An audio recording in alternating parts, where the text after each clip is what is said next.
मैं डॉक्टर रविशंकर व्यास, मांगीलाल बागड़ी राजकीय महाविद्यालय, Nokha, Bikaner. I am lecturer in EFM commerce. आज मैं आपको बीकॉम पार्ट और सेकंड और बीकॉम पार्ट थर्ड, इसके अलावा BA part first, second, third के सभी विद्यार्थियों के लिए उपयोगी विषय सामग्री जो व्यापारिक बैंकों से संबंधित भी है और रिजर्व बैंक से संबंधित भी है, इसके बारे में आपको जानकारी देना चाहता हूँ। हम देखते हैं कि देश में तरलता की समस्या बनी क्योंकि कोविड-19 के कारण व्यापार, उद्योग, रोजगार आदि पर बुरा प्रभाव पड़ा। व्यापार है उसमें घाटा होने लगा, उद्योगों में उत्पादन कम होने लगा, बेरोजगारी ज़्यादा हो गई और तरलता की समस्या हो गई। ऐसी स्थिति में बैंक दर है या बैंक रेट है, उसमें सरकार को परिवर्तन करने पड़े। ये परिवर्तन भारतीय रिजर्व बैंक द्वारा किए जाते हैं। ये परिवर्तन है सामान्य नागरिक की जानकारी में भी होने चाहिए क्योंकि ये आधारभूत आर्थिक कंसेप्ट हैं। अर्थात अर्थशास्त्र के अंतर्गत एक सामान्य नागरिक को देश में बैंकिंग सिस्टम में जो बदलाव होता है और उसका परिणाम होता है और उससे हमें मिलने वाले ऋण आदि पर क्या प्रभाव पड़ता है, उसका अध्ययन होना आवश्यक है। अतः यह विषय है वर्तमान में समसामयिक है, साथ ही सामान्य ज्ञान की दृष्टि से भी उपयोगी है। चाहे वो आर्ट्स के विद्यार्थी हो या साइंस के हो या कॉमर्स के हो या सामान्य नागरिक हो, सबको इस संबंध में जानकारी होनी चाहिए कि भारतीय रिजर्व बैंक है, व्यापारिक बैंक है, बैंक दरों का निर्धारण किस प्रकार करते हैं, उससे हमें ये मालूम पड़ता है कि हम बैंक से किस प्रकार से सुविधाएं प्राप्त कर सकते हैं, कौन कौन सी परिस्थितियां परिवर्तित हुई हैं। तो इन सब के बारे में आपको जानकारी दे रहा हूं। तो आपको स्पष्ट करना चाहूँगा कि भारत की रिजर्व बैंक है वो बैंकों का बैंक है और साख नियंत्रण की नीति लागू करता है और साख नियंत्रण के अंतर्गत मात्रात्मक और गुणात्मक साख नियंत्रण करता है। मात्रात्मक में मुद्रा की मात्रा को घटाया बढ़ाया जाता है, जिसके अंतर्गत रिजर्व बैंक ने पिछले वर्षों में नोटबंदी के दौरान काला धन आने की संभावना, नकली नोट आने की संभावना के कारण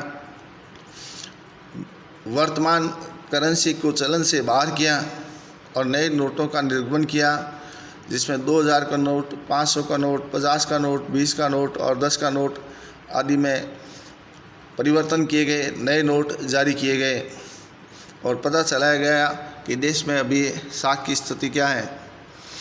अब गुणात्मक साख नियंत्रण के अंतर्गत हम देखते हैं कि रिजर्व बैंक है वो विभिन्न प्रकार की ब्याज दरों की मौद्रिक नीति के अंतर्गत समीक्षा करता है, जिसके अंतर्गत रिजर्व बैंक है repo rate, reverse repo rate, CRR, SLR आदि में परिवर्तन करता है, जिससे मुद्रा की मात्रा को गुणात्मक रूप से परिवर्तित करते हैं। गुणात्मक का मतलब है किसी क्षेत्र विशेष को प्रोत्साहित किया जाता है या किसी क्षेत्र विशेष को हतोत्साहित किया जाता है।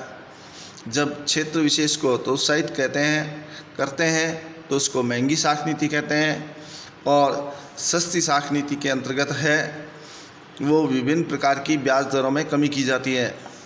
आरंभ में देश में महंगाई की समस्या थी और बचत खाते में, FD खाते में और जो आवर्ती जमा खाता है उसमें ब्याज की दरें ज़्यादा थी। इस कारण से मनी काफ़ी कुछ ब्लॉक बैंकों में हो गई थी और लोगों ने अपने पास तरलता के रूप में, बचत के रूप में राशि जमा करानी शुरू कर दी। तब बैंकों को विभिन्न जमाओं पर ब्याज देना पड़ा और बाज़ार में मुद्रा की कमी महसूस हुई और मुद्रा की कमी महसूस होने के कारण से जो विभिन्न वस्तुएं उत्पादित होती हैं उनको क्रय करने वालों की समस्या उत्पन्न हुई। ऐसे स्थिति में नए जीवन स्तर में कि पहले लाइफ स्टाइल अलग थी, अब लाइफ स्टाइल बदल गई है। पहले लाइफ स्टाइल में बचत को महत्व दिया गया और अब जो लाइफ स्टाइल है उसमें सुख सुविधाओं में वृद्धि करने की प्रवृत्ति उत्पन्न हुई है। इस कारण लोग अब लोन ज़्यादा लेने लगे हैं, ऋण ज़्यादा लेने लगे हैं। अब बचत की प्रवृत्ति कम हुई है। पहले सोना चांदी वगैरह खरीदते थे, आजकल विलासिता की वस्तुएं ज़्यादा खरीदते हैं।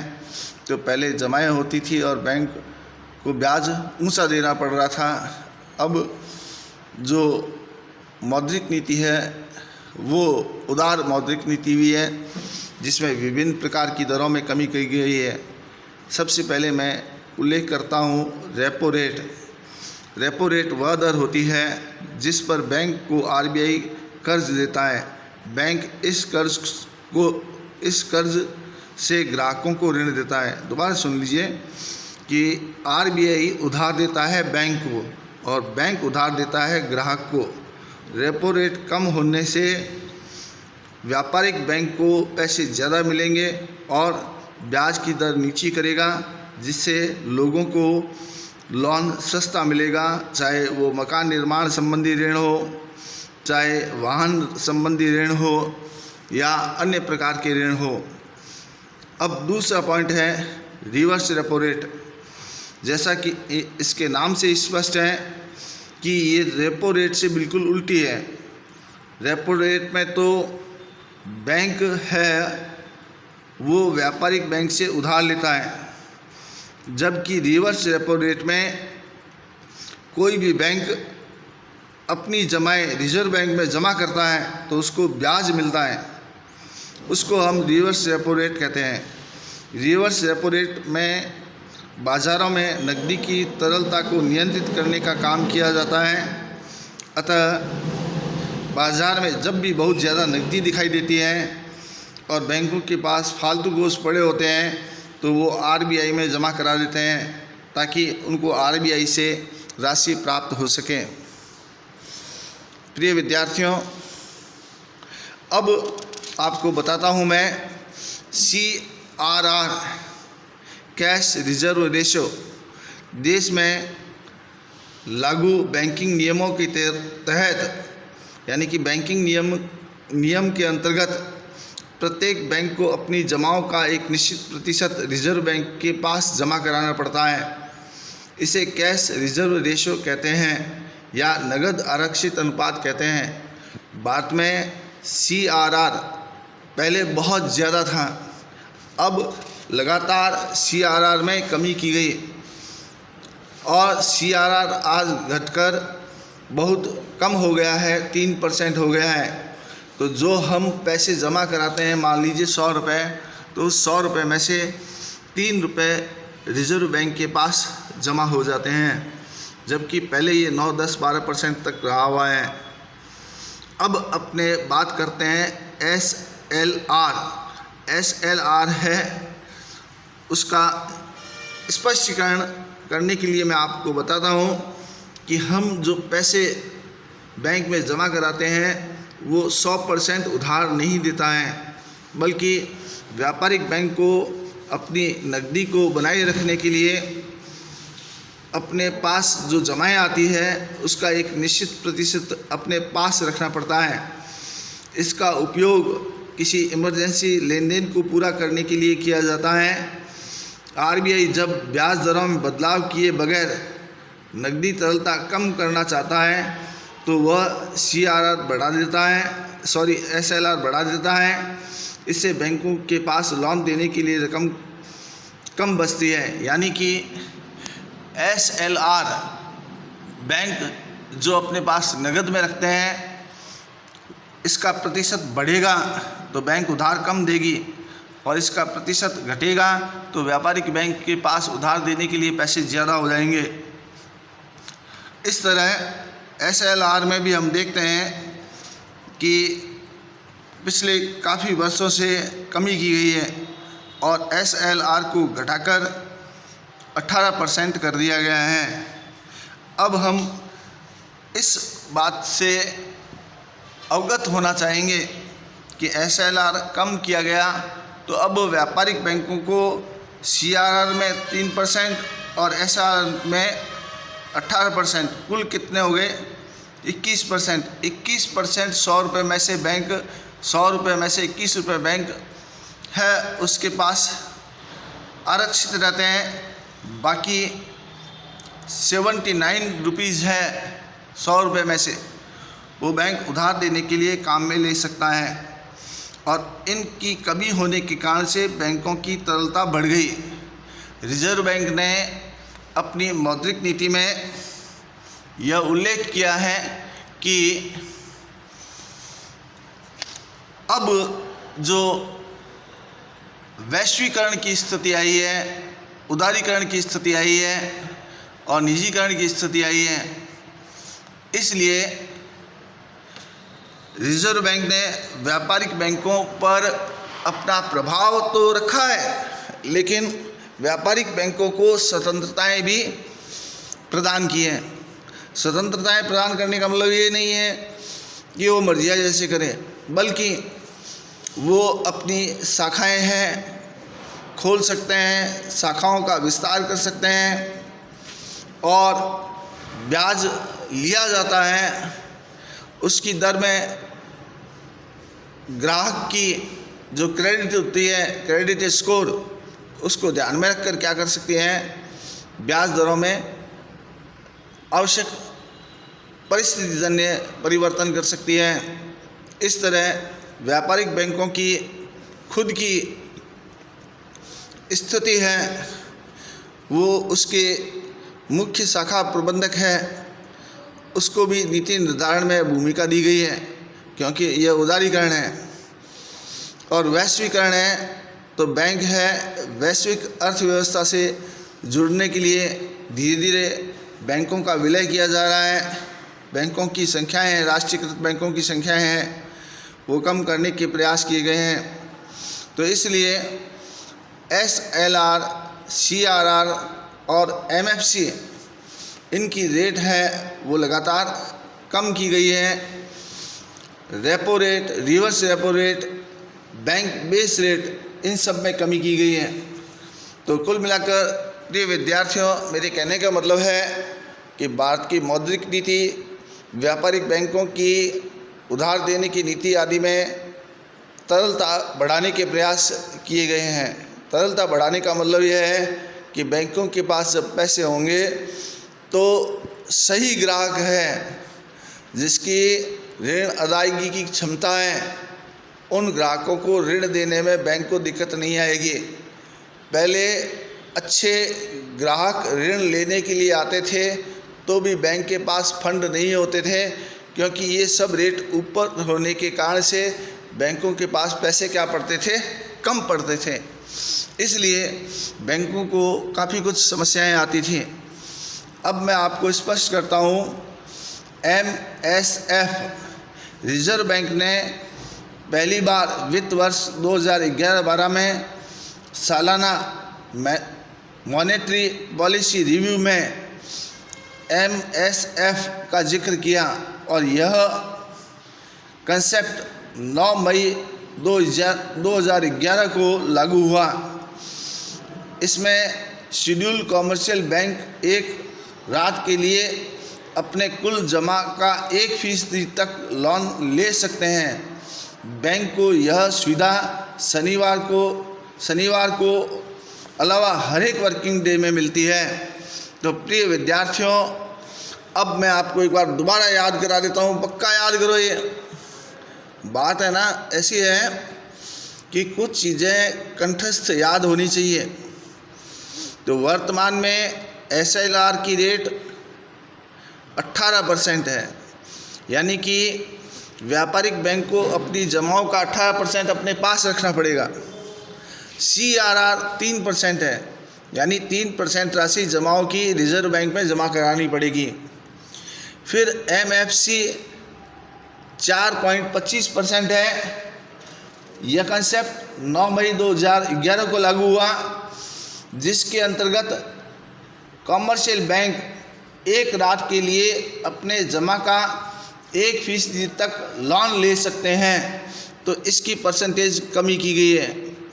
फिर हम देखते हैं रिजर्व बैंक की रेपो रेट है वो एट प्रेजेंट है वो भी काफ़ी कम की गई है। तो हम रिवर्स रेपो रेट को देखते हैं तो वह 3.35% की गई है। बैंक की एक बेसिक रेट होती है जिसके आधार पर व्यापारिक बैंक ऋण संबंधी आवश्यक क्रियाओं का समाधान करते हैं। यह बेसिक रेट 8.15% से 9.40% हो गई है। प्रिय विद्यार्थियों, आप चार्ट में देख रहे हैं कि आरबीआई रेपो है, आरबीआई पॉलिसी रेट चार्ट है, वो आपके सामने प्रस्तुत है। तो आप देखते हैं कि आरंभ में ये चार्ट ऊंचाई पर था, फिर ये नीचे हुआ, फिर ये काफ़ी ऊंचा हुआ, फिर ये लगभग थोड़ा स्थिर होकर नीचे हुआ। फिर इसके बाद हम देखते हैं कि मई 2020 तक ये नीचाई की तरफ है। इसी प्रकार चार्ट में हम देखते हैं SLR रेट और CRR रेट है। तो आरंभ में ये रेट है वो 10% और 25% के बीच में रही, जो आज घटकर 20% से नीचे और 10% से भी नीचे आ गई है। इस प्रकार SLR है वो घटकर, जो पहले 25-26% था वो आज 18% हो गया। SLR चार्ट से स्पष्ट है। और CRR रेट है वो पहले 8% के लगभग थी, जो लगातार पिछले वर्षों में उदारीकरण, निजीकरण, वैश्वीकरण के कारण से नीचे गिरते गिरते 3% आ गई है। तो प्रिय विद्यार्थियों, मैंने आपको बीकॉम पार्ट सेकेंड, थर्ड, इसके अलावा बीकॉम पार्ट फर्स्ट के जो विद्यार्थी हैं वो आर्थिक पर्यावरण के अंतर्गत, भारत में आर्थिक सुधारों के अंतर्गत बैंकिंग क्षेत्र में आर्थिक सुधार हुए हैं, उसमें ये स्पष्ट बैंकिंग क्षेत्र के आर्थिक सुधार के रूप में इसको काम में ले सकते हैं। इन दरों का उल्लेख कर सकते हैं। बीकॉम पार्ट सेकंड के विद्यार्थी हैं, वे रिजर्व बैंक द्वारा साख नियंत्रण की जो तकनीक है और बैंक की विभिन्न दरें हैं उसके बारे में आवश्यक विषय सामग्री प्राप्त कर सकते हैं। इसके अलावा बीकॉम पार्ट थर्ड में रिजर्व बैंक का चैप्टर है, उस चैप्टर के अंतर्गत यह विषय सामग्री काफ़ी महत्वपूर्ण है, नवीनतम सूचना है और लेटेस्ट अपडेट है। तो इसलिए विद्यार्थियों, आपको इन बातों का BCom part first, second, third, इसके अलावा बीए पार्ट फर्स्ट इकोनॉमिक्स के, बीए पार्ट सेकंड इकोनॉमिक्स के और BCom part BA part third के विद्यार्थियों के लिए भी ये ब्याज की दरें हैं वो काफ़ी महत्वपूर्ण है। सामान्य नागरिक के, जो कि अपने आप को पढ़ा लिखा समझता है, बौद्धिक वर्ग का समझता है, व्यापार उद्योग में जो संलग्न है, उन लोगों को भी इन ब्याज दरों की जानकारी होनी चाहिए।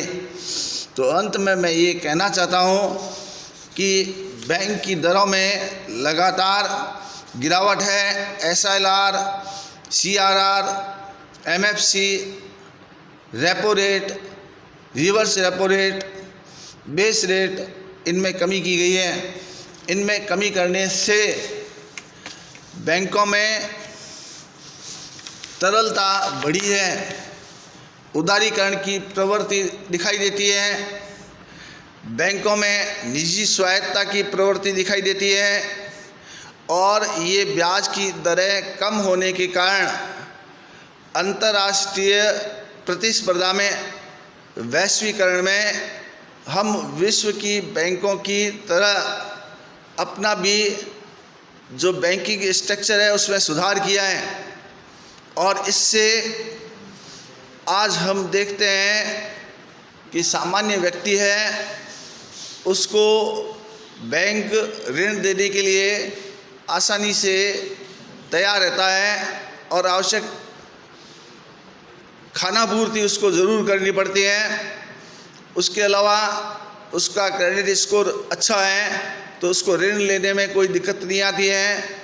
और ये एक सामान्य नियम है और बुद्धिमत्ता का नियम है जिसका आपको उपयोग करना चाहिए कि हम 100 रुपये ऋण लेते हैं, उससे अगर हमें फ़ायदा हो तो ऋण लेना चाहिए। और 100 रुपये का ऋण लेते हैं, समय पर चुका नहीं पाते हैं, ब्याज भर नहीं पाते हैं, तो ऐसी स्थिति में हम क्या हैं, आर्थिक संकट में आ जाएंगे। लेकिन ये तो तय ही है कि ग्राहकों की सुविधा के लिए, जनता की सुविधा के लिए, व्यापार के लिए, उद्योग के लिए, बेरोजगारों के लिए भारत को आत्मनिर्भर बनाना है। इस कंसेप्ट का उपयोग करने के लिए छोटे मोटे व्यवसाय के लिए किसी प्रकार की वित्तीय समस्या नहीं आए और खुले बाज़ार में ऊंची दर से जो उधार लिया जाता है तो आम जनता को काफ़ी परेशानी होती है। इन परेशानियों का निवारण करने के लिए इन बैंक की दरों का समझना आवश्यक है और ऋण की सुविधा है बैंक के मार्फत ली जाएगी तो बहुत अच्छा रहेगा। आपने मेरी ये दी गई जानकारी सुनी, समझी, इसको आप कम से कम एक पेज में सॉर्ट आउट करें और आप कंठस्थ से याद करें कि भारत में एट प्रेजेंट है स्थिति यह है कि SLR 18% है, ये पक्का याद होना चाहिए। CRR 3% है, पक्का याद होना चाहिए। MSF 4.25 है, ये पक्का याद होना चाहिए। RR 4% है, ये हर हाल में याद होना चाहिए, हर टाइम याद होना चाहिए। RRR है 3.335% है, ये पक्का याद होना चाहिए।